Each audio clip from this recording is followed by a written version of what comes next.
Wonderful. Hello and welcome everyone to another session of A Medium's World.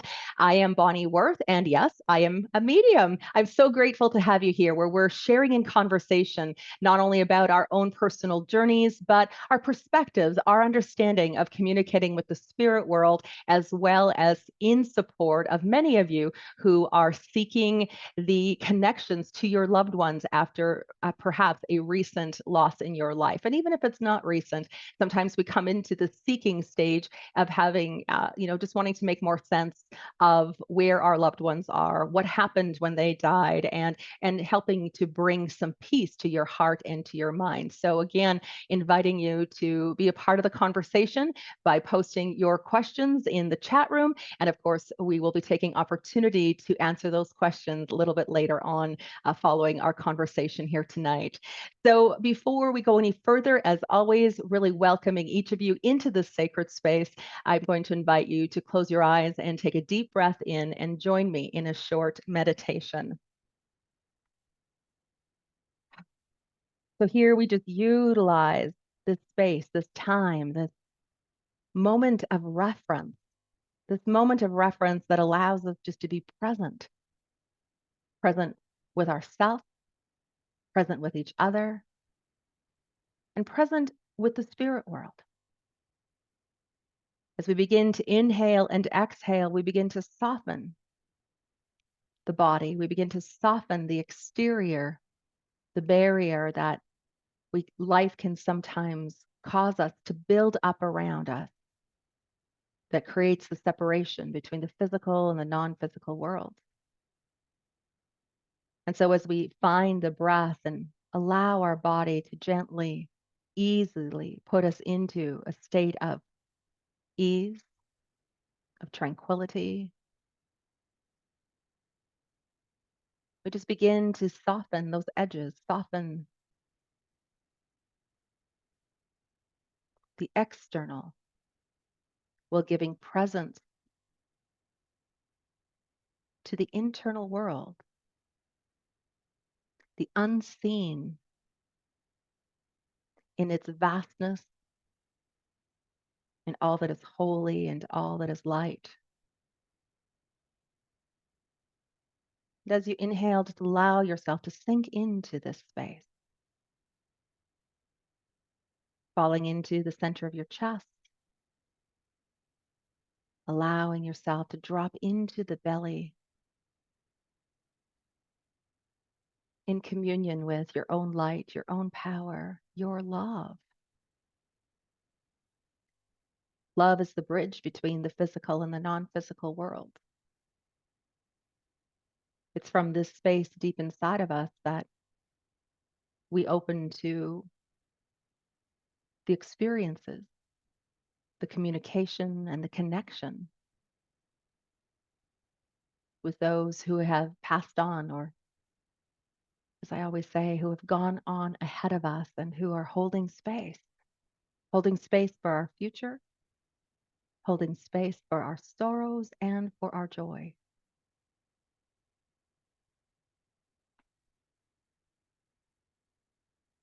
And so as you allow yourself to just be here and just breathe here,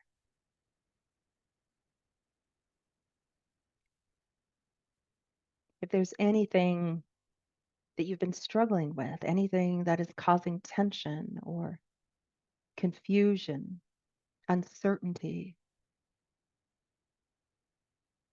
or maybe even the trauma associated with the death of a loved one, or even as a medium, even as, trauma that can be a bit of a disruption,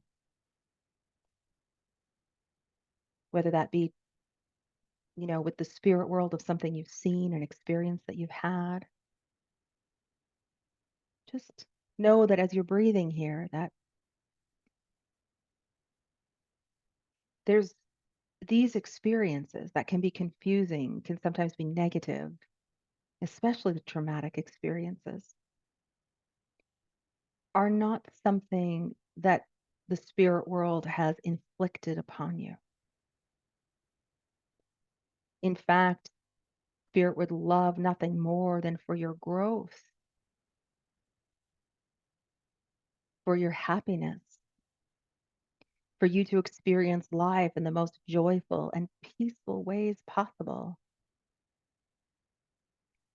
And as your heart heals, and as your relationship with spirit heals and strengthens, that would have been perhaps some of the intense experiences gain access to the light, that this access, this point of light allows for deeper expressions of compassion, of wisdom, strength, fearlessness, faith in spirit, faith in the divine, faith in yourself, and even faith in humanity. Trusting in the ultimate power of the light, of the divine human being, the powerful healers, the light bearers of the world.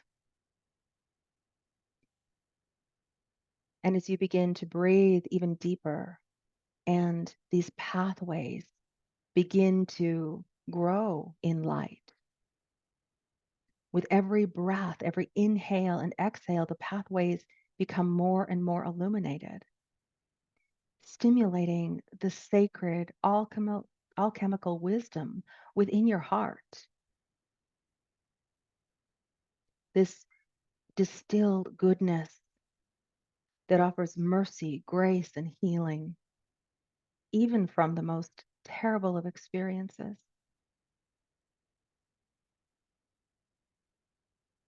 This light ensures growth. It ensures peace. It ensures love, a growth of love inside of you and a growth of love for all.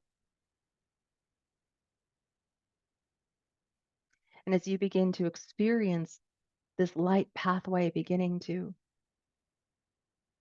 illuminate and grow in its own expansion,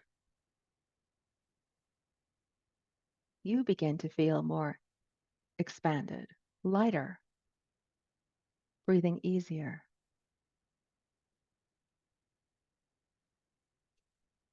This allows for a sacred union where you and I and everyone gathered here together breathe as one,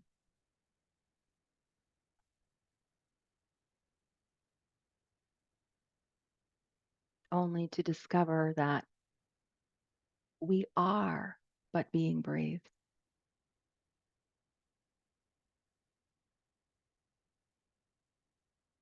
And it's from this sacred space of love, of light, of unity, where we've come together to broaden our understanding, to share in a holy space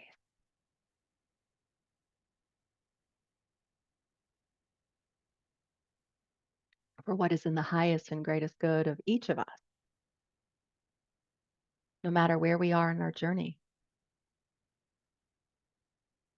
no matter what we've experienced, where we've come from. Here in the seeking of wisdom, knowledge, and insight, we gather together in love, for love, in light, of light. And so as I release this word and as I ask and intend for all of us to sit in this harmonious vibration,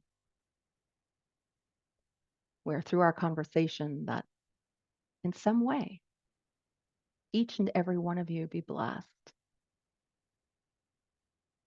that your prayers be answered, that what it is you're seeking will be inspired, And for this and so much more, I say thank you, thank you, thank you. And so it is. Amen. I am the light I am. Oh my gosh, I just always love, I can just feel how we all just sink into this unified field. And it's just so beautiful to share that, to share this space with you.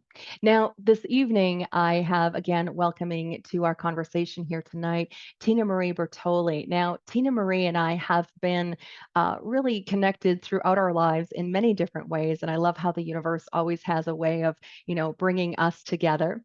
And I think it's, we feel so blessed to have her as a part of the conversation here tonight. Of course, with Tina Marie, she is a divine messenger. She is a breathwork facilitator. She's an international speaker. She has been in service through spirit and through the divine for even more years than what I have. What I think is so wonderful about our shared experiences and how our journeys have grown not only side by side, but our friendship has deepened in all of these years, is that in coming forward to this, as I was reflecting upon our journey together, I realized again, it's so interesting that probably about, I'd say, 2 years or 3 years after I started working professionally, I attended your workshop, which you were co-facilitating on mediumship. And I came to your workshop and I was like, it was like all these bells and whistles were going on for me. It was like, oh my gosh, that's exactly what I experienced. Oh my goodness, this is making so much sense. I'm feeling like I actually do fit in, and what I experience is very normal. And so it was like this workshop that was just this self-realization that said, hey, I really am a medium.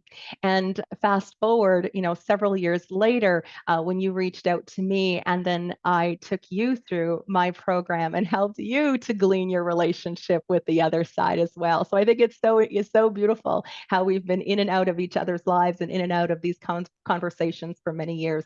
So Tina Marie, I would like to take this opportunity to thank you so much for your willingness to come forward, to be a part of the conversation, for sharing your experiences and your most beautiful, vulnerable, loving heart with all of us.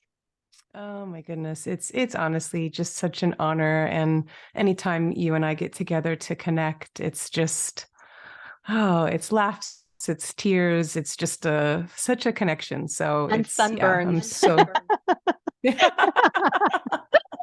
least for yes. me. The last time we actually saw each other just early or later part of last year, we finally had the opportunity to be together for the first time in many years, and we sat for hours beside, Yeah. by the water, and just talked. And I had this beautiful red sunburn on the whole one side of my body. Oh gosh, it was so good. Such a great time. Right, truly, truly. So, Yeah. Tina, I would just love for you to share a little bit about with everyone. When did you start having experiences with the spirit world? What do you recall as some of the earliest times where that relationship really began to be provoked within you? It was really early on. Like in my baby book, my mom has written there that I had an imaginary friend, that was like really early that I don't necessarily remember. But as a little girl, I do remember seeing light beings having, like, now I know who they were. Right. I had a very strong connection to Jesus, to Yeshua. So he was like really front and center. But then there were all these other light beings that were around me, that I remember they would fill the room. And later in my meditations, it was like, oh, these were the beings that have been with me all this time. Wow. Wow. So amazing. And Yeah, so, and it's amazing when you look back and you just begin to, at those times where those realizations begin to kind of solidify, it really helps to bring a sense of peace and this depth of knowing that we've never really been alone. We might have felt alone at many times in our life, but we've never actually been alone. absolutely. Yeah. Absolutely. Although I do remember at times being scared when I was younger, because you don't necessarily put figure it out back then. Right, But yes, right. in moving forward, absolutely. It's so beautiful how it just becomes this web of life. Yeah, and it is. I love that you say that because it is something that's lived. This isn't some, when we look at it, it's not a scope of these gifts and talents that are, we live our life over here, and then we go into and we do our spiritual connections and woo woo over here. Like it's not separated, right? This is where the spiritual context of everything comes into what is the way of life for us. There's no Right. separation. It's not like I'm a weekend medium. I don't have you're always a medium. You're always the channel. You're always connected to the divine and into those on the other side. Yeah, absolutely. Absolutely. And I think that I know for me, it took some time to navigate that though. Yeah, A absolutely. lot of time because I think it's also, you're evolving consciousness wise. So you start out, a beginner not really knowing, and I don't want to say you kind of learn the hard way, but you do kind of learn the hard way. But Yeah. it's those are all learning experiences though. And Hmm. from each one of them, because I don't believe in mistakes, I don't believe in coincidences. I think, everything is happening every moment for us. It's all for our expansion, but we may not realize that in the beginning. Yeah. Was this always something that you could easily accept or was easily accepted by people around you? Real early on, no. I learned that is very painful to show my light in that way. And so I closed it down until, kind of later on. Because when I would say certain things, I'd either be made fun of, rejected. And I remember just like, I keep this little picture of myself here as a little girl with pigtail. Like I remember her just being so pure and bright, and that just not being okay to express. Mhm. And so learning, oh, I can't be this, and kind of going inward and, um, then creating roles and playing them throughout life Right. Yeah. And as these walls of identities protection. Yeah, of yeah, walls of protection, right? They're identities that we are known by or accepted by, and they do become these our protective barrier, yeah. right? Yeah. Mhm. Oh my gosh. Well, of course, as we look at, it's not something that can be easily accepted. And as I say time and time again, this really is about really deepening the relationship that we have with ourselves, where we're accepting ourselves on every single level, really going into, the places where we've judged or we've maybe been protected or we've fallen under some form of false identification that we allow ourselves really to be real, to be true, to be vulnerable, first and foremost with ourselves. I think the ultimate for mediums everywhere is learning to accept yourself as a medium, not in fear of whether other people are going to be able to accept you. Yeah, and I think that what comes even before that is accepting yourself, period. Like the Yes. medium's one, but I think, and that's so much of the work I'm doing now, is reconnecting with these kind of Yeah. shoved aside parts of myself that even moving on and having a career, there's still remnants of Right. some of that pain and some of that trauma, and being able to reconnect and allow all of those energies to have a voice and to have an expression. Mhm. I become more embodied and become a better medium, healer, teacher, speaker. Right. So it's and I think for anyone listening, that's whatever part you're in the journey, there's always still growing, there's always still Yeah. evolving, and it's just Right. about being in the now with what's here now is the most important. Yeah. And that's been something very honestly, that you've really had to really face in those last few years. You had to really become very practiced in the now. So even regardless of the number of years that you had been doing this work and various ways, or excuse me, the various ways that you'd been showing up, the teaching, the classes, the programs, the speaking events, everything of what you were doing it, you really came face to face with yourself and with the moment through your own terminal diagnosis. And I know that forever changed what was your relationship with the other side. I'd love for you to, just share with everyone what that was all like for you.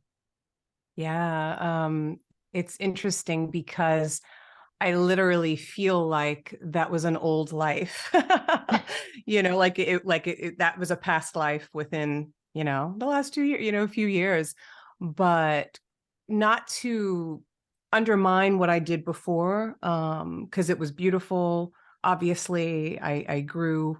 I've taught all over the world, and I've done a lot, and I'm proud of that. But what's fascinating is it doesn't come close to who I've stepped into now as a result of the cancer diagnosis. Of course, that's just my particular path, but because it wasn't just like an average breast cancer, it was, like this is, just the fear all around, from every, I don't want to like go against Western medicine because there's value in it, Yes. but so much of it is based in fear. And so, to just kind of be in the midst of all of that, and then family members, like it's so much noise that I had to really go inward. I had to get really quiet, which is not easy, and really listen to my body. And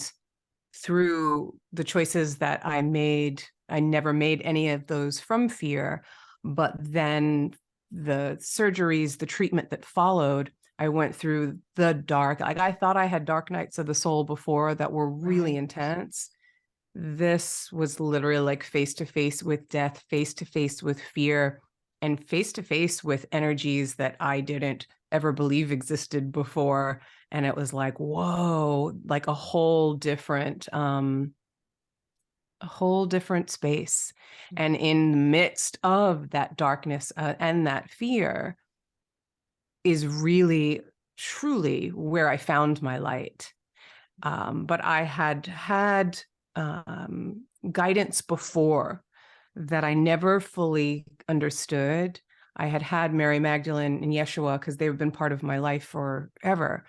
They have been coming to me and showing me my light in meditations and in dreams. And I didn't understand, like I didn't get it at the time. Yeah. And they would just keep showing me my light, showing me my light. And it was just like, okay, like my light, right? Then I'm in the midst of like this really dark stuff.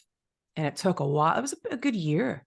Yeah. And then it was through the breath work that I'm now doing, like through the breath work, that it was just then seeing, oh, they were showing me it's my light. I've been off doing all of this, and that's great, but it's all in here. And it was from that going inward that everything shifted, everything changed. And it was more operating from 5D or oneness rather than, small self, 3D, even 4D. Yeah, even right, the wounded healer, operating from the wounded healer instead of the light healer. Yeah. Yeah. Yeah. And of course, being witness to your journey and a part, of this all the last few years, I know, very often where, even with all of the experiences that you had with all of these divine beings, even with everything that was confirming and validating and were these beautiful holy moments, there was a part of you that really had to get back to basics in your own practice, back to basics in terms of even who you were utilizing as guides and support, and even who it was for the spirit world who you were allowing to come into your energy or into this sacred space with that light. Yeah. And that's why, one, I want to say your course was so amazing because you operate from going to source, God, consciousness first and foremost. Yeah. I think that maybe I thought I was doing that before. But in the experiences that I had, I apparently was not. And whereas it was definitely a very like scary situation, and I wouldn't wish it on anyone going through it, I can say in retrospect, this was just my experience, but I see now where, like, the reason I say 3D, 4D, 5D is obviously 3D is, just like here, this, everything you can see and touch, right? Human realm. 4D is still not where you're trying to manifest something, you're trying to make something happen. It's kind of like The Secret, a lot of new age stuff. Like there's a lot there that's still limited. It might have had its time, Yes. but it's limited because it's still like you have to do something to make something happen, and your thoughts create a reality, and like all of that. It's what I Where shared with that's sorry to interrupt you. I said it's what I shared with yeah, the group before, how we look at the holistic triangle as being, mind, body, spirit. And we've got that all wrong because it's actually spirit and the mind and body will follow, right? So yeah, this is where, and that's what would be a great example of the 4D is that holistic triangle where the ego is still trying to do the work first and yes, spirit is right right. after. Yes. Whereas beyond that, life's happening through me, God's happening through me. Yeah. I can surrender to what is and allow it. It doesn't have to be hard. I don't have to be tired. That's that full surrender in allowing it to come through. And so from that perspective, my higher self connected to God, connected to source, knew what was going to happen, knew, and but prepared me, also knowing that I was going to be equipped. But the small self Tina's, if you want to call them that, Yeah. went into fear and darkness and didn't know that, and had to find her way into the light. Does that make sense? Absolutely, it does. Yeah. As you're talking, I think I have a tattoo on my arm, and the tattoo says that faith is found in the darkest corners of heaven. And that's, where we go into the deep suffering and into these moments of darkness for the light to be realized. And it's where, it's when we get into those corners, when we feel like there's nowhere else to go, where we come into a place of ultimate surrender, where we have Right. no right. And that's really what, I mean, to say that you were forced to do that is an understatement.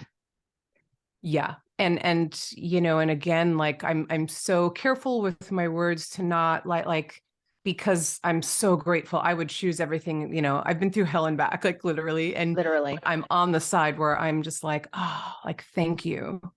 Doesn't have to be everybody's experience, but it's mine. But yeah, I was known as, Angel Tina, or the girl who connects with angels. And it was like, no, I'm sticking with God, Yeshua, Magdalene, Mother Mary, done, Yeah. Yeah, right. I don't need any intermediary. But it's also because of what I saw, and it's also because I saw so much of the false light. Yeah. And when you're not in your body, using your body as a portal, when you're not activating that higher consciousness and going to source first, that's when whatever you want to call the energies can come into your field. And it's not to make anybody scared, but Right. But it's that's, also yeah. it's also an important part of this equation, because I think that there sometimes it is overlooked, or someone, because they haven't had experiences with these lower vibrating energies, may not actually believe that they exist.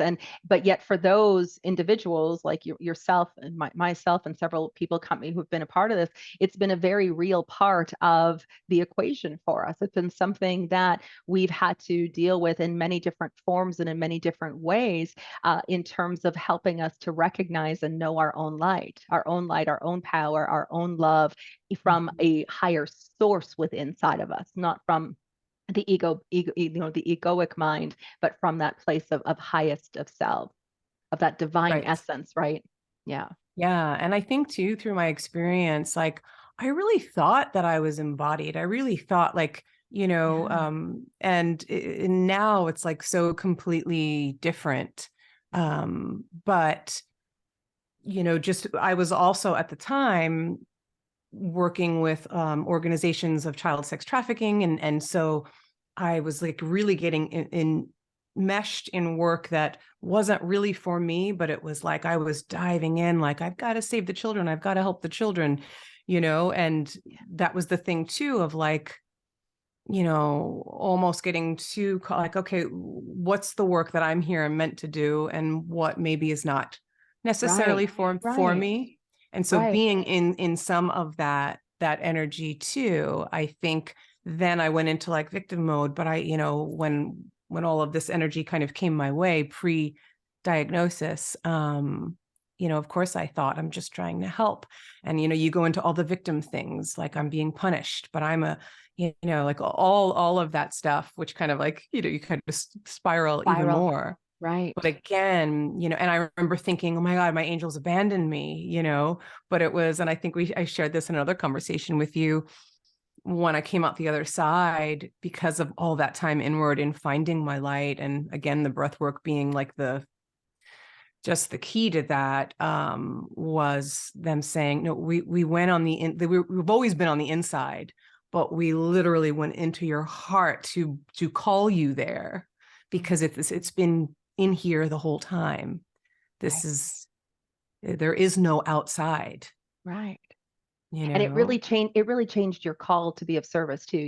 When you said there was, like you say, this almost this old life that you were living, this Yeah. old self that existed. And it's again, when we talk about even identifiers, of how we create or what we become known for, and the expectations then that get kind of placed upon us in terms of the expectations as how people believe that we should be using our talents and abilities versus where we are actually being guided, or where we are moving forward to from a place that is not only in service to others, but is in our highest and greatest good too. So this is where, again, it's beyond those expectations, and it comes from that deeper place, only in the depth of our own heart, in a connection to source, in perhaps in a way that we hadn't even recognized or required previously. Thank you for bringing up, of course, you said you were involved within the organizations for those young girls who are being trafficked, and you got entangled in that. And I think this is really,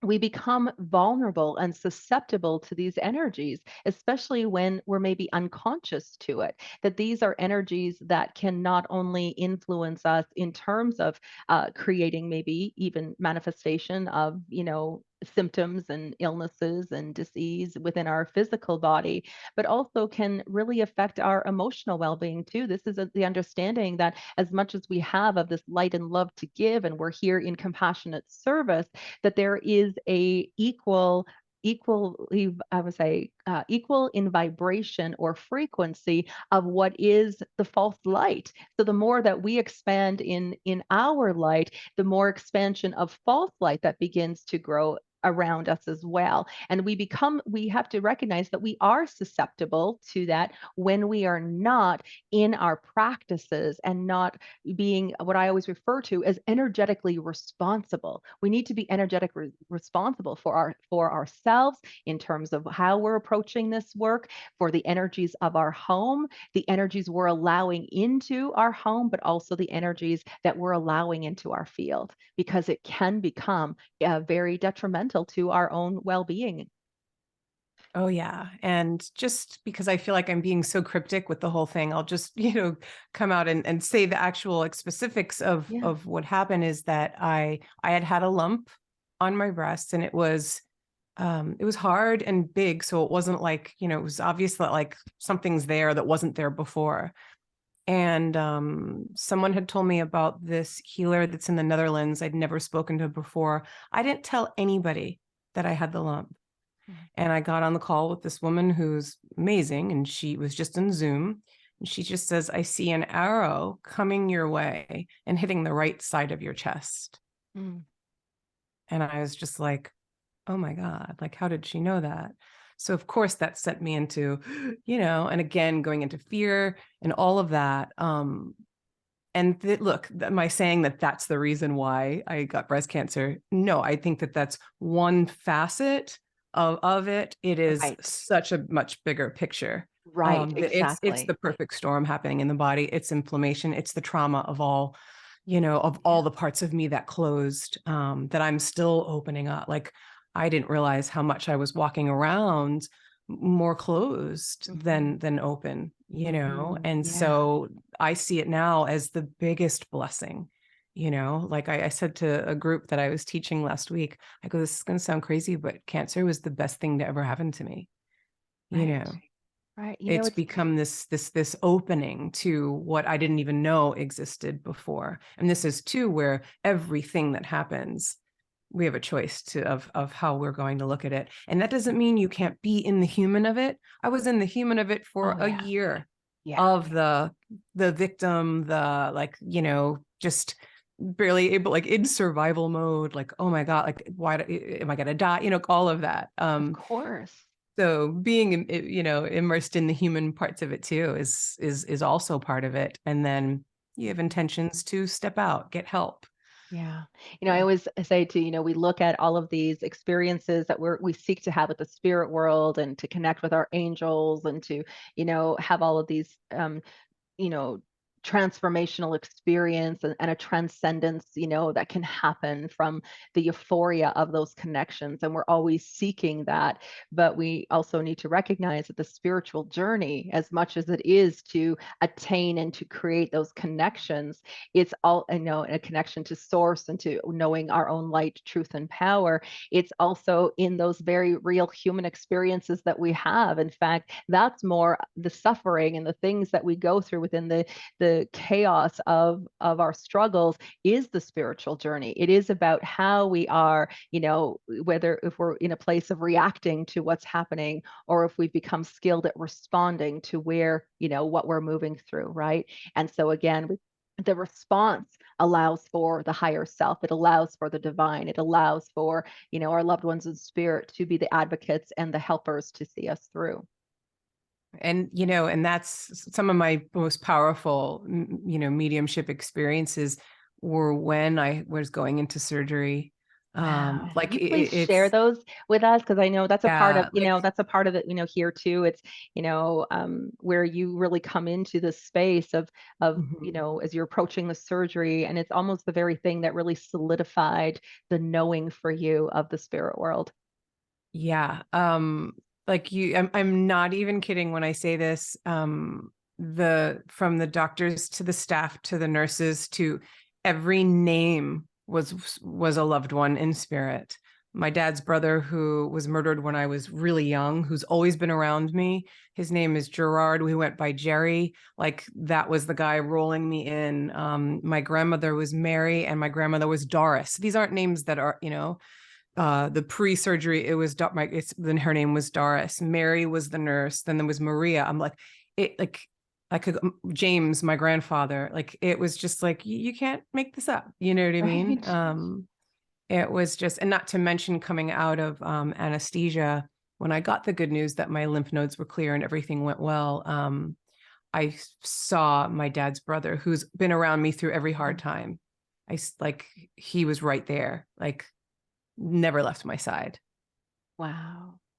Oh, see, that's just so beautiful. I have, I've heard the story so many times, as we've talked over, the years and just kind of just where it's like this realization, this is like you can't deny.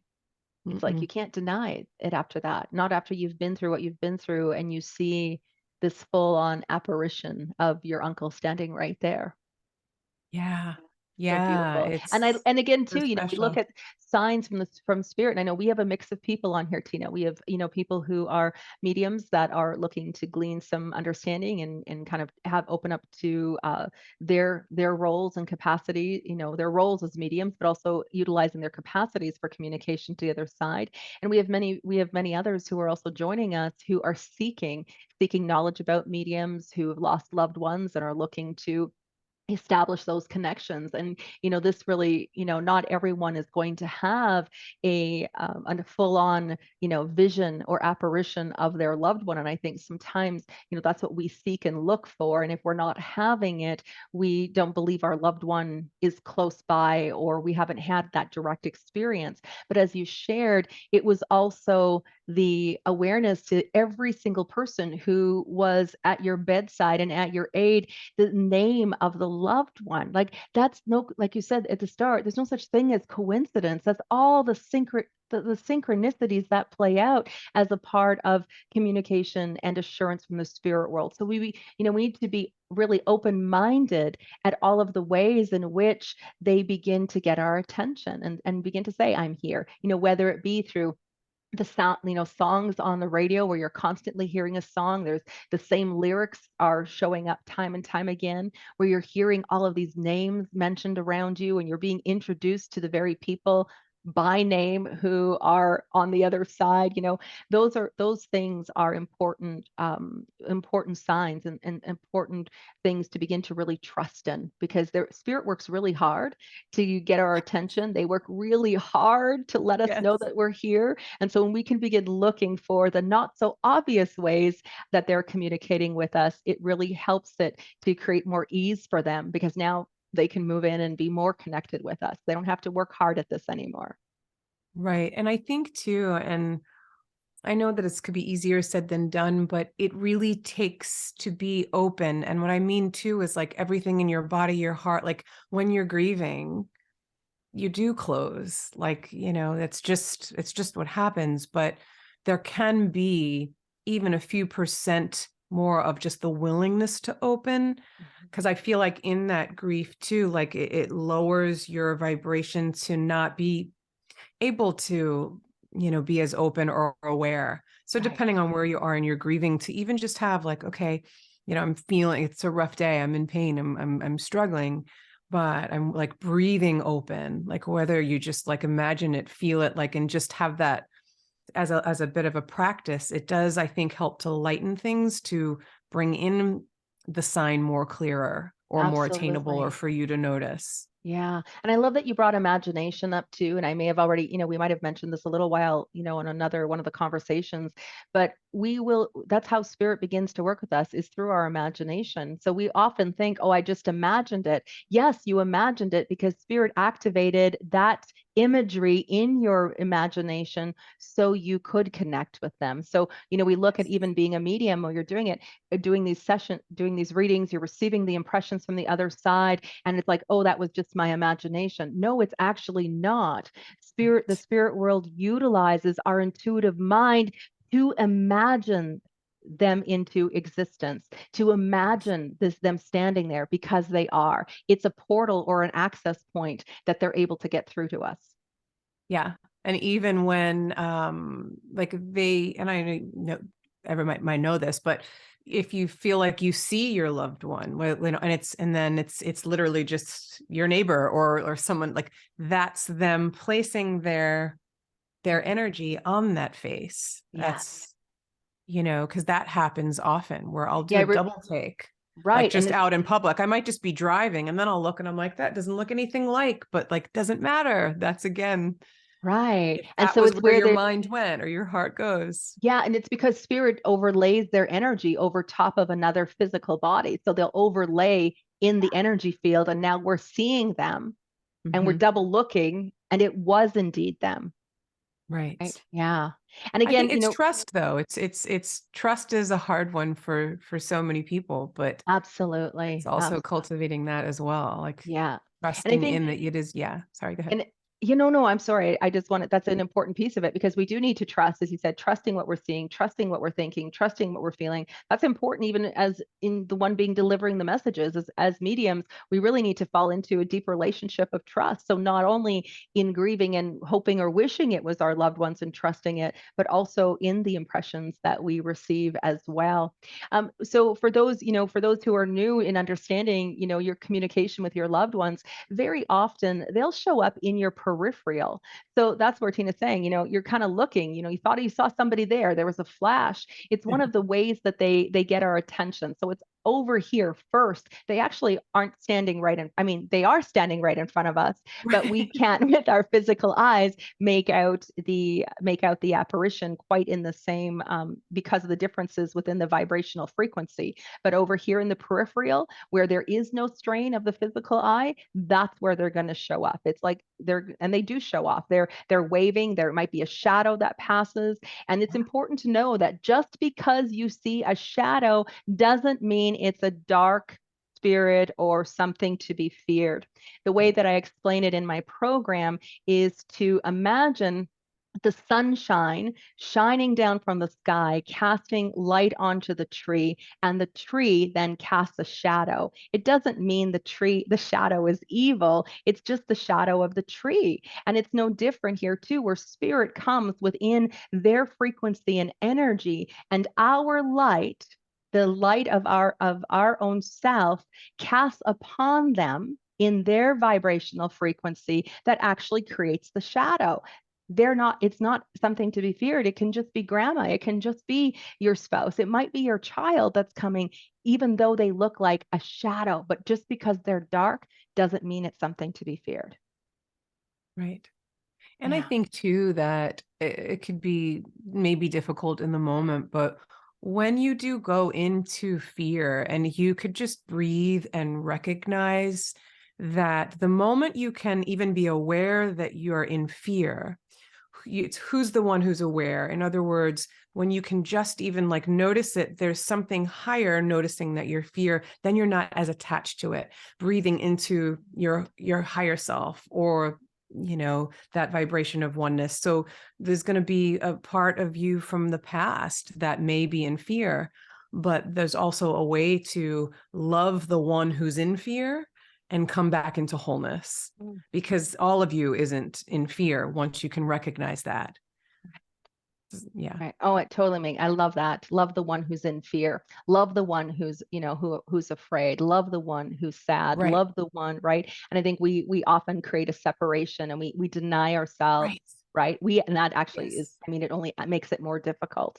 Right. And that's the thing there. Like, I really, sometimes we don't realize that we're living in and from separation Hmm. rather than from oneness. Yeah. And it just takes practicing, but that's where like so much of the breath work that I facilitate. Also, I've had students and clients feel their loved ones in the midst of the breath work, because Yeah. you're doing it for 30-40 minutes. You're connected to your body, you're breathing and expanding your consciousness, and that's where your vibration is so high that you're open. And in that openness, there they are. I've felt my animals there. I felt loved ones there. It's because of you come into the vibration and frequency using your body as an instrument, using your body Right. as the portal.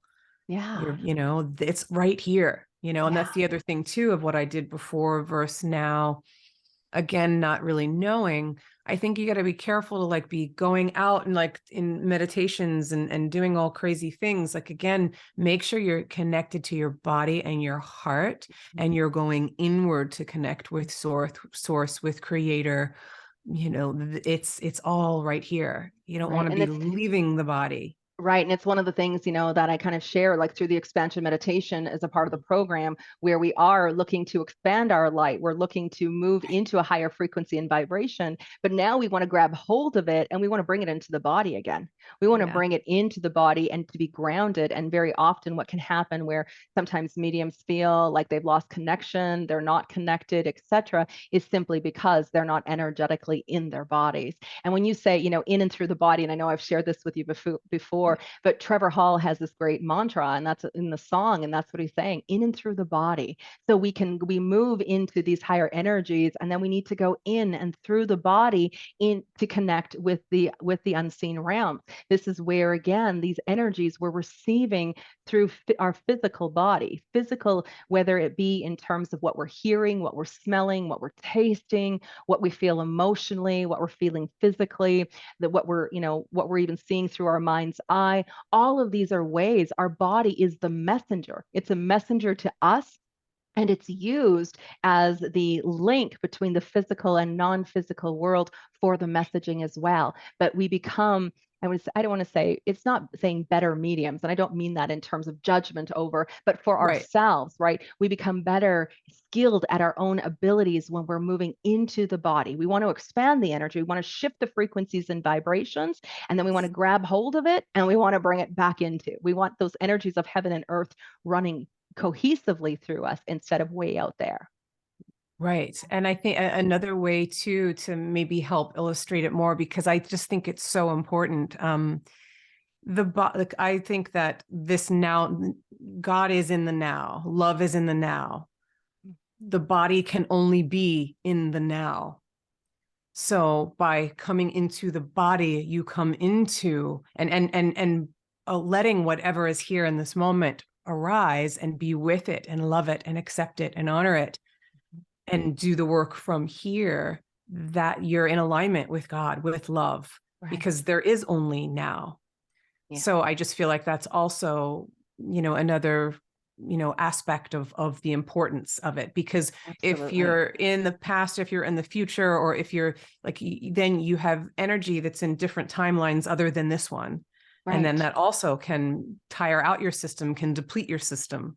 Yes, So it's the very thing that can begin to cause, or not just cause it, but it becomes in terms of even the psychic burnout. It this feeling of right that yeah, happens for the overstimulation of our soul senses, or where the channels or radio stations are on all the time, and we're not tending and being in this moment. And so it does really contribute to some of those other challenges that we mediums can have.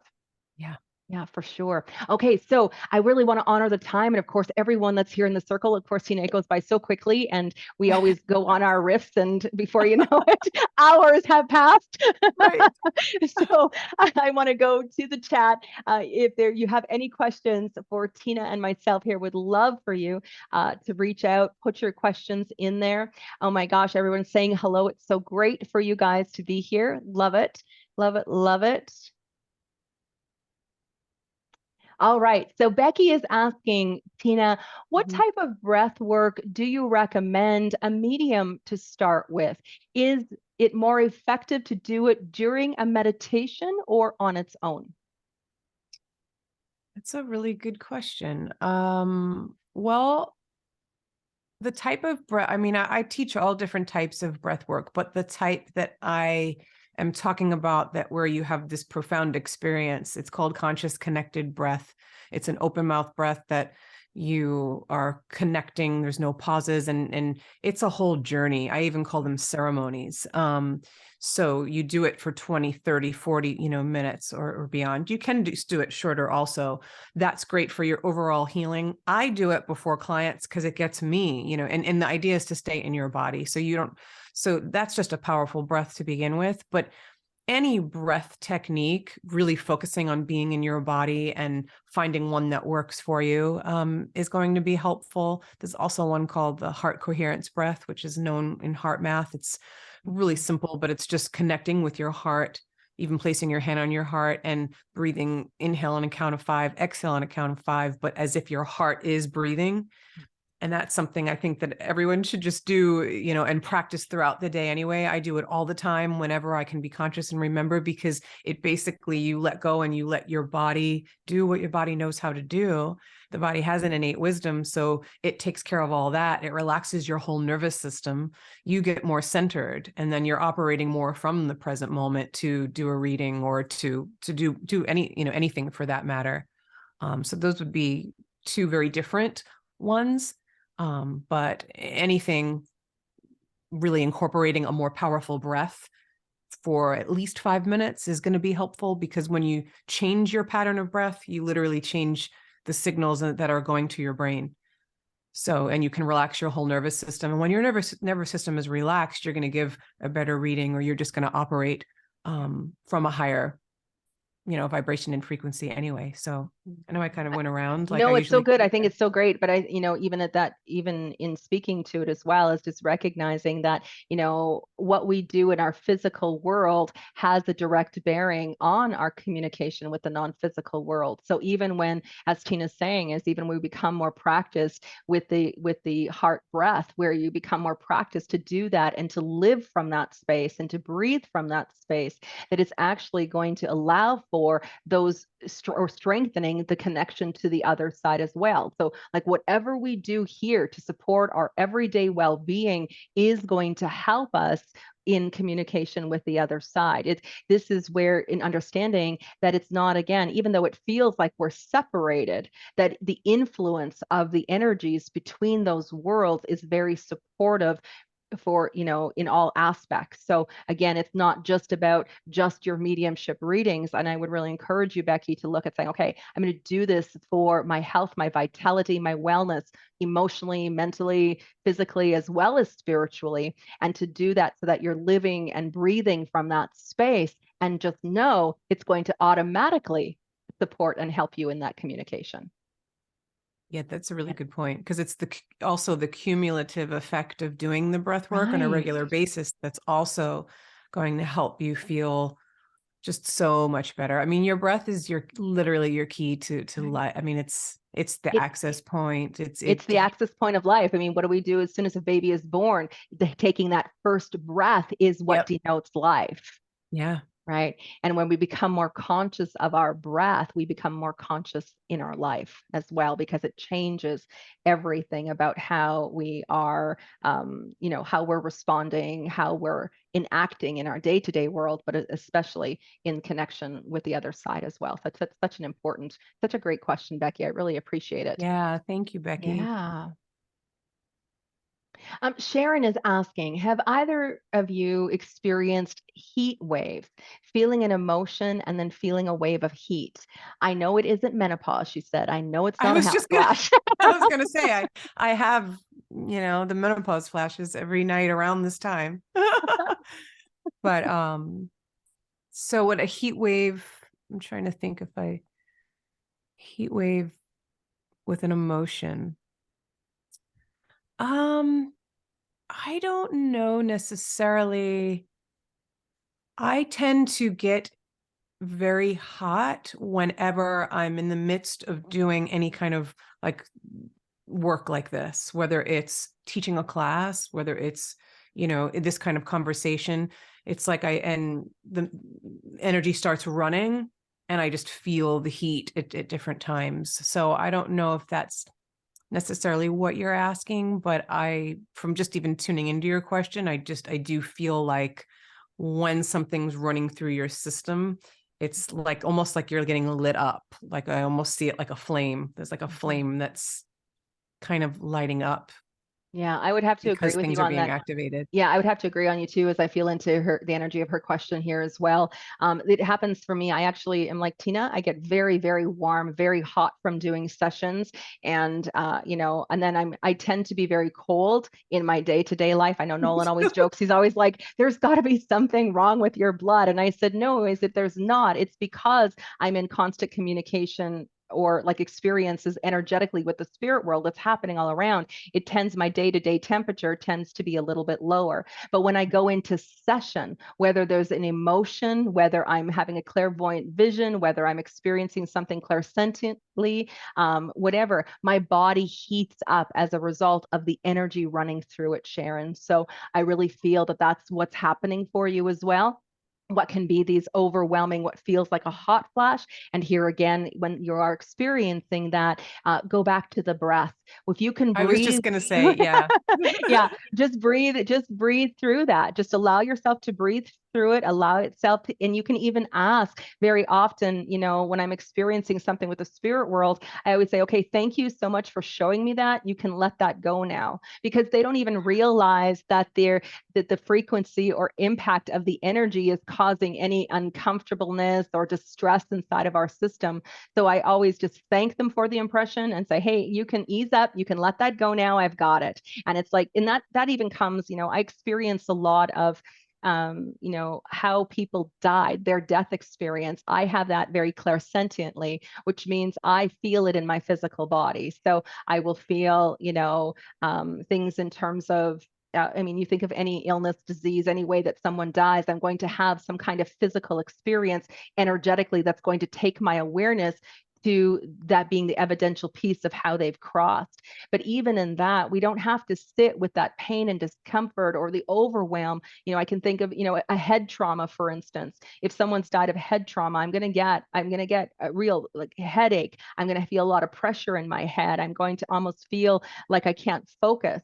So when that comes on, I don't sit in that energetically. I just say, Right. thank you for showing that to me. You can let it go. And then they ease up. And what I found is that might help even to regulate some of these hot flashes, so to speak, that you're Mhm. having in communication with the other side.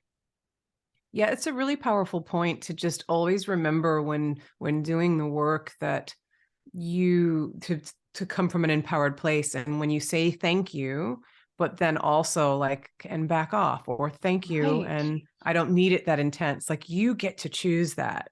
Yes. But I, and it's interesting because I haven't had a conversation like this since I've been immersed in all of this breath work. So it's even hearing you say that, like, I feel like your breath is the answer, because any fear any trauma, anything that you're talking about, you literally stop breathing. And that's when everything closes and that's when everything constricts. Right. So if you could just remember, breathe and open, Mhm. that's going to help the fear dissolve, the emotion dissolve, the heaviness dissolve. It kind of sounds counterintuitive, like, oh, but I'm scared. But like, yeah, but when you're constricted, you're cut off. Right. So when you can You're breathe closing open, down the connection to the other side when you're right? constricting your breath, right? And so Yeah. where breath it allows for the more relaxed we can be, the more in flow we are with these energetic impressions as well. So it's an important Yes. piece of it. It's one of the things, especially one of the modules that I get into within the program has to do about kind of a little bit looking at the elements, looking at from an astrological perspective. And when we look at water signs, and water signs are what's known as emotional mediums. And so what can happen for a lot of them who where the emotional body is activated is that it can become very overwhelming energetically. There's a lot of emotion that's stirring and they aren't sure what the message is. They lose kind of focus on what's happening with the spirit world. They begin to feel very overwhelmed and it begins to almost stop them from being able to kind of see what they're seeing, what are they getting clairvoyantly and what are they feeling, on a physical level, what are some of the other ways. And so the key for that is to breathe. The key is just breathe. And what happens is the energy flows through you, which means that not only does it, you're not experiencing the overwhelm, but it creates space for the energy, for your breath to take it. When you think of the oxygen going to the cells of the body, it's allowing that to now move through you, which means that it's going to pass, and then you're going to have the claircognizant awareness of what it represented and meant. But very often what happens, we get overwhelmed emotionally and we Yeah. stop breathing. And the key is to breathe. The key is to Yeah. breathe no matter what element you I know. are, right? I Yeah. know very often it's The like, answer okay, is breathe. the answer is breathe and just take a breath. It's okay. Take it. You just, if you do nothing else, focus on your breath. Yeah. Yeah. Such a great question, Sharon. I hope that really helps you. Okay. Oh my gosh, Shelby, I didn't even see your question, but I feel like maybe I just answered it, but I'm going to keep reading it.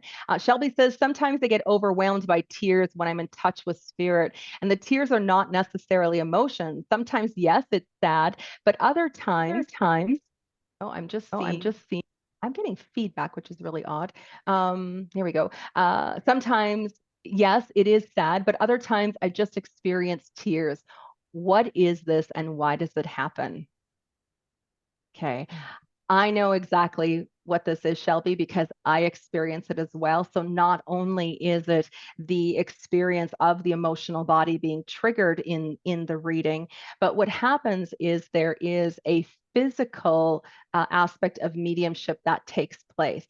That when I move into a session, my left eye will just begin to weep. I have a tear just rolling down my chin the moment I come into connection with spirit. What I've come to understand is that's one of the ways in how in the physical experience of that impression that spirit is also showing me that the person that I'm doing the reading for, this has been a really hard loss. They're in a real state of grief.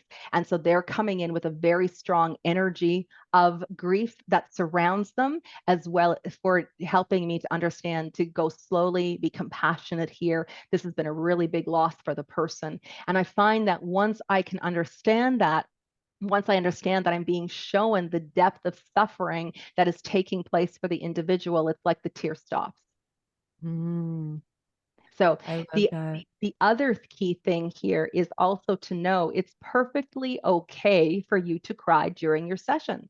I think Mhm. here too, a lot of times as mediums, we believe or we think we need to hold it all together. We need to not allow our emotions to get the best of us. And that's true. I mean, again, I talk about that in terms of dealing with our own losses and being in in the grief consciousness of being too far in sympathy, we're of no service. But whereas understanding when your compassionate heart is really hit with emotion because of what it is you're witnessing and what it is you're receiving from the spirit world, in acknowledging the pain, the suffering, the depth of loss for the sitter, just know it's perfectly okay to cry. In fact, I think it's beautiful to allow yourself to express that emotion because it just gives gives the person you're doing the reading for an opportunity to really say that, you know what, she gets it or he gets it. They really understand what I'm going through. And there's been lots of times I've had to actually just, put my hand on my heart and just even say to the person I'm doing the reading for, it's like, you know what, I just need a minute. This is really overwhelming. I can tell the depth of this loss and how much you're grieving. And I just need a moment to find my breath again. I need to find my breath, so just know that is, but yes, definitely there can be a physical reaction of the body to the energy, but usually when in my training I always say everything is something, which means that everything we experience in that time with the spirit world is some form of messaging. It's something that they're looking to have us recognize or realize that's going to be helpful for the person sitting in front of us. Okay. Oh, okay, moving through the messages here. Oh my gosh. Val is asking, Tina, can you please tell us more about your connection to Mary Magdalene and Jesus? Oh, No. yeah. It's everything to me. But yeah, so like I was saying earlier, when I was a little girl, I would sit on my bed and Jesus was always there. He would sit and be with me. And so I had always had such a strong relationship with him all throughout growing up.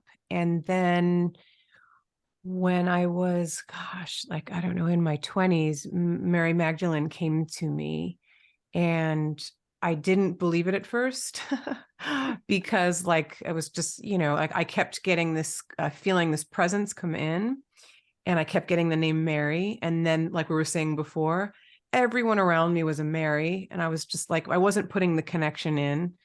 Then I started like, oh, let me start reading about her, but I still wasn't making the connect, like, because I was like, why would she come to me? So I started reading about her and I would like feel different sensations. And at the time I was working for like an intuitive hotline thing. It was called 12Angel. And this is where you can't make this up. I answered the phone in the midst of feeling this energy and reading this book. And the woman goes, hi, my name is Magdalena and I would like an angel reading. And it was just like, you had to see me. I was just like, I mean, yeah. So it became this journey of like, oh, I need to really invite her in more. And, as I said before, there's been pivotal points of my life where she's always shown up amidst a really huge change, but I've never understood it until after.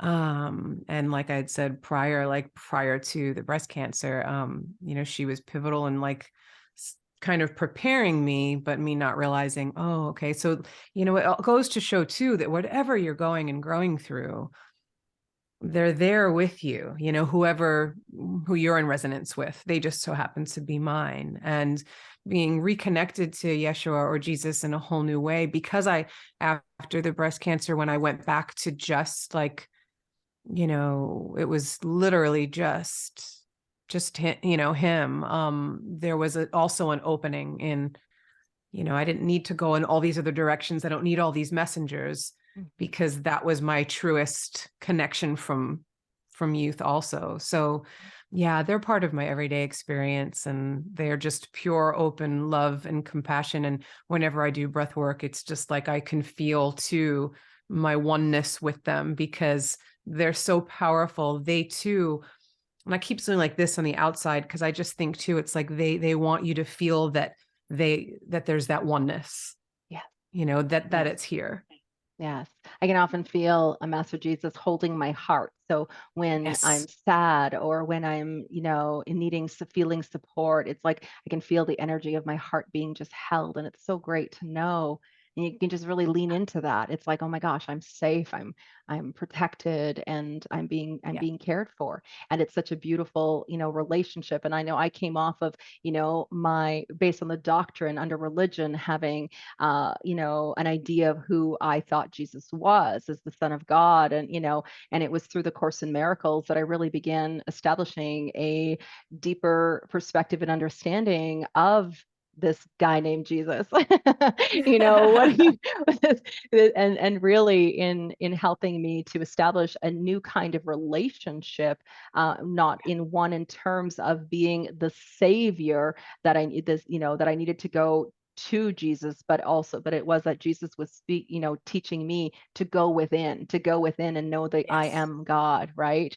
That, go Yep, that I into your am. closet, right? Jesus is teaching, go into your closet, which means go into meditation, get Yes. silent, right? And so these invitations that were there that, for me at least, that have been maybe misconstrued. And so establishing that relationship, again, which I love, and he shows up for many of us doing this work because we're in understanding this is God's work. This is one of the biggest myths and misconceptions, that we are evil and that this is the devil's work and that we Right. can't be trusted and we're fraudulent. And I'm not saying there aren't people in the world in some degrees that are misrepresenting themselves, which kind of gives a bad rap for everyone.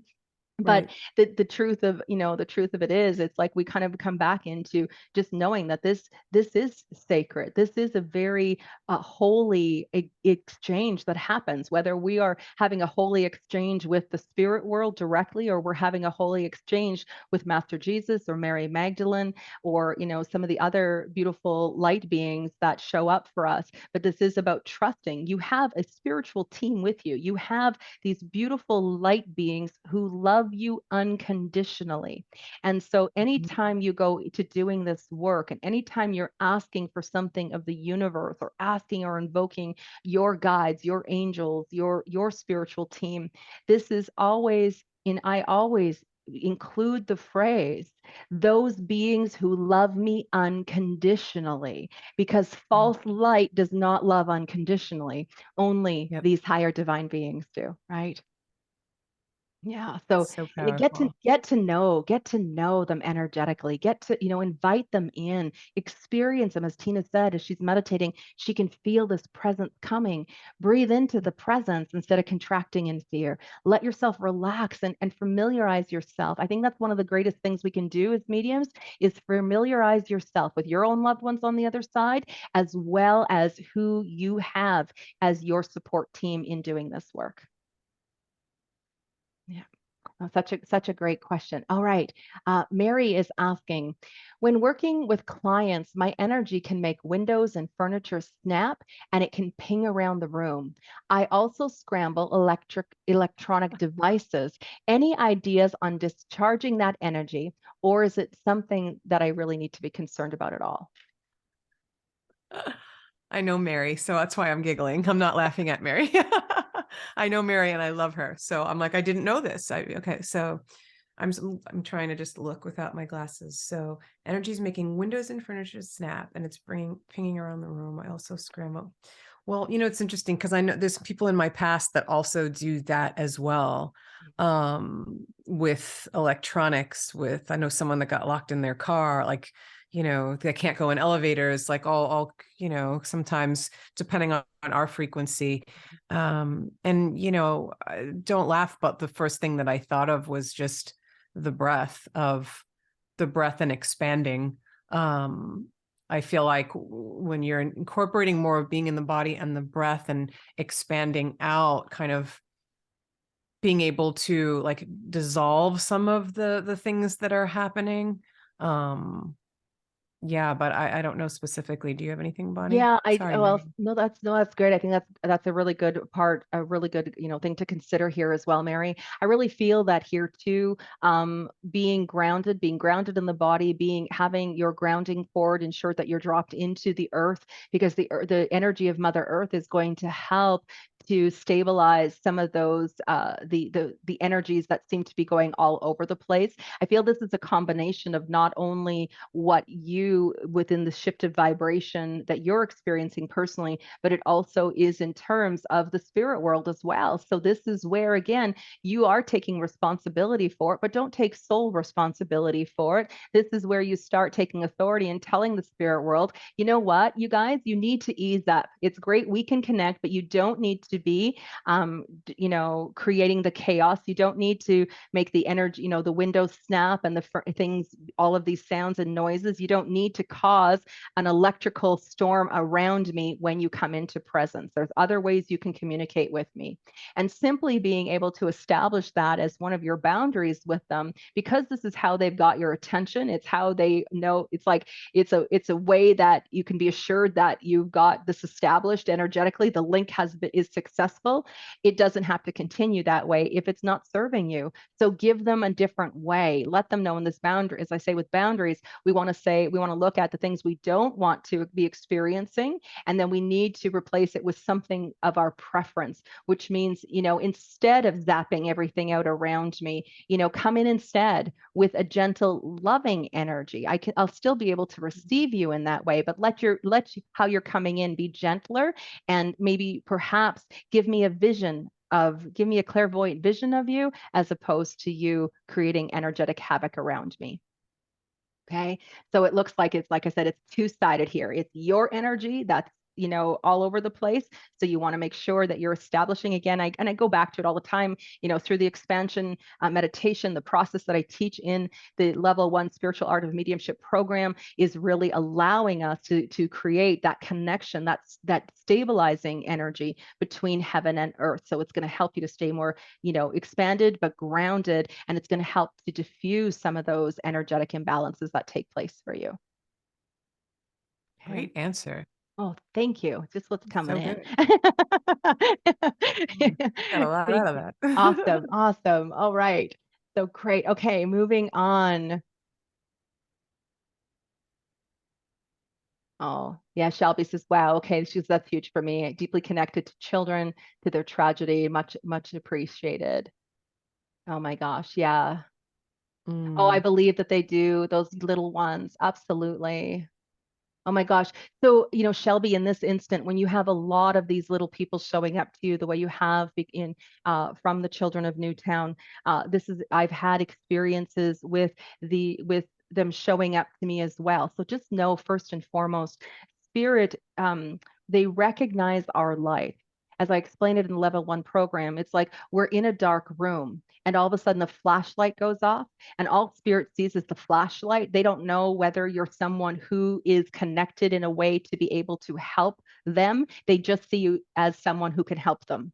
And so I've had a lot of children show up. I've had a lot of, I remember in one particular little girl that came to me asking for help. She was from uh, somewhere in the States. Now I'm in Canada, and she came and she said she can't find her mommy and daddy, and she needs me to tell her mommy and daddy she's okay, and where she wants me to tell where her body is, etc. And I just said to her, I said, sweetie, I said, I'm so sorry that I don't know your mommy and daddy. Like, I can't call them. Like, I didn't know you know, how to help her. And so I just explained it and talked to her, this small, beautiful child that was in front of me, and just said, you know what, sweetie, I can't help you, but I'm going to call upon my angels and guides. And I introduced her to, I think even at that time, I believe it was even Master Jesus at that time. And I just said, this is Master Jesus. He's going to help you find someone who's going to be able to help you, which means I didn't just ignore them. So I tried to give a solution. And then I said a prayer.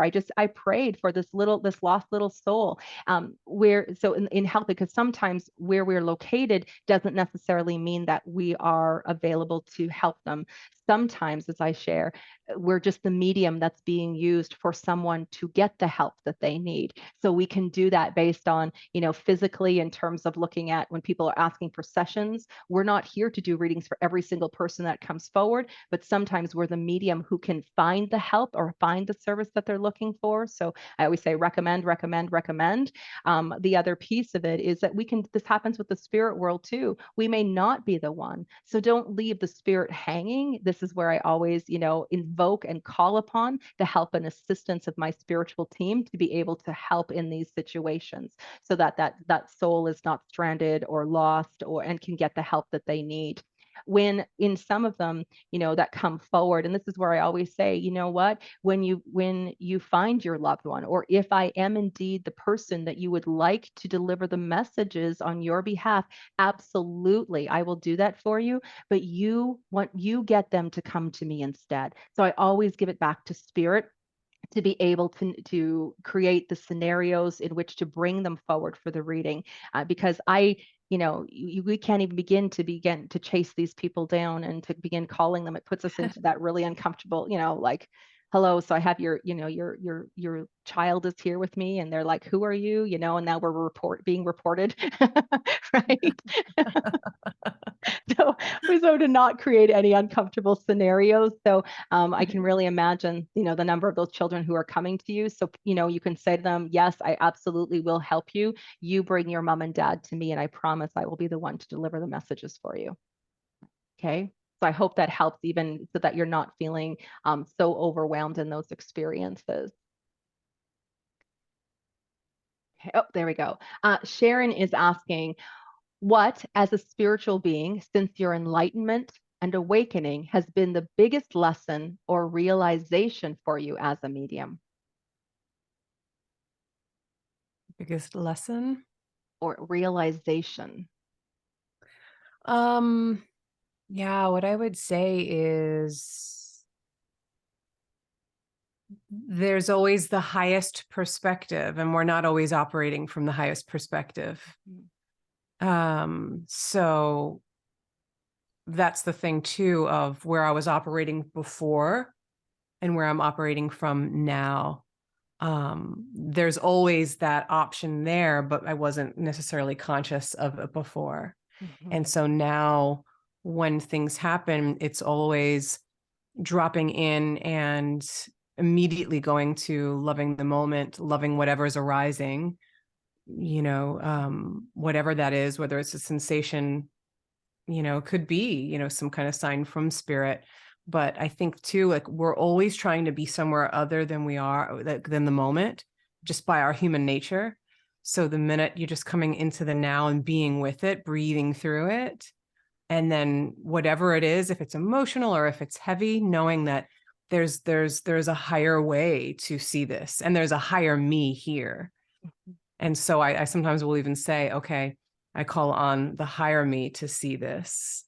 I call on the higher me to witness this, to embrace this, and so it's just a practice, but it really works, because you're honoring what's ever in the moment. If it's something, if it's a sign you don't like, or someone's saying, any of the fear that comes up or an emotion, you're honoring that, but then you're also expanding beyond it to have the whole picture, and then yourself, you're expanding into wholeness also. So I feel like, yeah, that's a really long way to explain it, No, but but it's beautiful. It's beautiful in what you explained. And I think, for me there too, the biggest lesson or learning is recognizing how my choices are either keeping me aligned with source, and in this aspect of what Tina's saying, of what is a higher self observer place in my life, or whether my choices are leading me farther away. Our choices are the very things that create our suffering. So when we're making choices out of resistance and out of fear, and choices that maybe, we're not honoring what we know is true, right, and best, it really has propelled me in an opposite direction of where I choose to be. And so, through this, and through the realizations the spiritual vantage point, I think, has just helped me to recognize how powerful my choices can be in supporting my health, my vitality, my wellness, and keeping me aligned with source, or whether they're actually the choices that are creating separation, that I'm actually the one who's in control of all of that. I think that's been a big part of my aha moment in all of it too. yes, and we need to take 100% responsibility for Yes, anything that shows up in our field. right. Anything that's showing Anything. up is there because life is showing us where we're holding maybe anger, resentment, unforgiveness, whatever, separation. And Right. then we get to then go, oh, wow, okay, thank you for showing me that this was here. And Yeah. how do I choose Yeah. And different. even, it's even there too, where it comes into, it's like, man, I actually thought I healed that already. I Right. thought I had moved through that. Okay. So apparently another layer that I need to focus Yes. on. But I think too, when you say that, like having an infinite amount of compassion for yourself Hmm. Absolutely. Absolutely. and just And been that playing also, with it all, like having it be a game, like playing with life. Like your yeah. higher you is here in this field and you get to play. And Yeah. sometimes the playing gets messy and just like, again, it's always love the one that's in grief, love the one that's having a tantrum, love the one that's Yeah. in judgment, Yeah. you know. One of the questions I always ask myself sometimes in those, not so pleasant moments, or this is an especially important one if you're someone who's going through the swells of grief and you're really trying to find your way through right now, is I always say, how can I love myself more in this moment? What is the Yes. kindest, most loving thing I could say to myself? What is the kindest, most loving thing I could do for myself in this moment? And I find that that becomes an expression of compassion for self, and we are very quick to offer compassion and consideration for everyone outside of us. And yet, the whole invitation, just as Tina said, even through her very dark night of the soul, was the invitation to go in, to offer to herself the very things that she had been denying of herself and that she so graciously was giving everyone else. And especially when you're grieving, this becomes a time for you really to become so gentle and compassionate with yourself through the process. So loving where you are, loving what is, loving how you feel, not going into judgment about what you should be doing, what needs to happen, or anyway, but just being just present where you are. All right, so we're going to just do another question here. Kilkenny, hello. She said, I had a reading with a psychic medium who surprised me by telling me that I was a psychic medium. Yeah, we have tendencies to do that. I always say I have a little radar that goes off inside of me, and I'm like, I recognize my people. So it doesn't surprise me that you had that experience. I appreciated doing 2 more sessions with her and getting clear about organizing the information that has always come to me. A year passed and I started having mysterious stomach symptoms. And in between doctor visits, she told me um, that she saw me losing weight on nauseous meds and losing muscles and urged me to go see the doctor sooner. When I mentioned my son in college, sorry, this, I'm just trying to move through this as quick as possible. It keeps bouncing on me. Um, when I mentioned my son in college, she told me that he was going to get his girlfriend pregnant this year and it was almost inevitable. Then she shared she got pregnant young and the whole thing left me feeling anxious, like I never wanted to give anyone else a reading after that. 3 months have passed, and though I'm still on my stomach healing journey, I had a feeling to look at Bonnie's Instagram to be a part of this event. So now feeling like maybe I'm in need of doing this work, and that was sort of an unintentional vexing of sorts, wondering when you had a psychic tell you uh, something in your heart that what you didn't feel. How do you feel from that how do you heal from that psychologically, if so? Thank you, Kilkenny, and apologies for going through it for those trying to kind of grasp the aspects of the question here. So within it, this is really about you trusting and knowing what feels right, best, and true for you, regardless. What can happen sometimes is even from, it's an interpretation of energy. So please remember that we are just energy interpreters. And so there's a difference between, again, psychics and mediums. And so psychics are in perceiving energy of past, present, and future. And so it's just a perception of energy. You always have to honor the sovereignty of your own soul. What you know feels right, best, and true for you, regardless of what someone is guiding or even if someone's saying your angels are saying this, it's like you still have to trust what feels right, best, and true for you. And we know it. We have a very visceral reaction inside of our bodies when we know something isn't aligned with our own truth.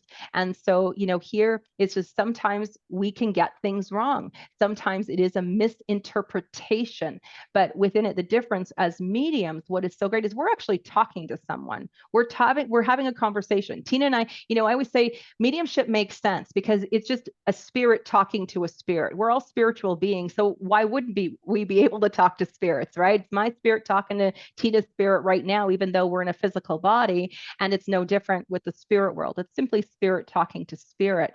But here again, sometimes the impressions could get misconstrued, and it's not linear, which means it's not black and white. So there is a lot of, it's like having the open mind going, okay, well, that might be how this is going to play out, but there could be something else that may be playing out, may happen as well. So maybe maybe there is some truth to what she's saying, but regardless, this is about always coming back to what you feel is right, best, and true. But more importantly, knowing that where we sit, this is why I always say doing future readings, it's not something that is written in stone, because every choice we make alters the trajectory of where our life is going to go. And so where it sits energetically right now in this moment, as of today, at this date and time, that's what's showing up, but it can change. So just remember that sometimes when you're receiving these readings, that's where it sits right now. But again, you heal something, you shift consciousness, you change your mind, and it's going to completely redirect what can become possible for you. Okay. How do you heal psychologically for it? Compassion, grace, and just work with your mind to replace in positive thoughts or affirmations. But more importantly, call upon your spiritual helpers on the other side. Have them say, give me a clear mind. Help me to clear up the worry, the fear, and doubt, and bring to me instead clarity and focus and joy. Ask for it to be cleared. Any recommendations on how to heal that psychologically?